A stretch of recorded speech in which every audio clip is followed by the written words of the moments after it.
kai, ashe baban su budurwata Fati mai kuɗi ne ni ban sani ba. To ban ga ta zama ba. Dole na in je in samu Fati, in je mata daɗin baki. In ce ai Fati daga ke ba ƙari. Fati ke kaɗai ce. Ai zan iya rasuwa ma kan ki Fati. Sai kaga Fati ta ji daɗi ba. Tana komawa gida sai ta je ta ba babansu labari na. Shaf! Sai kaga babansu ya ce yana son gani na.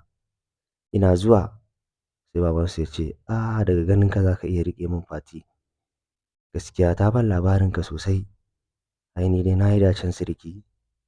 Sai kaga ya ɗau 77 triple 10.77 triple $8.5 billion ba.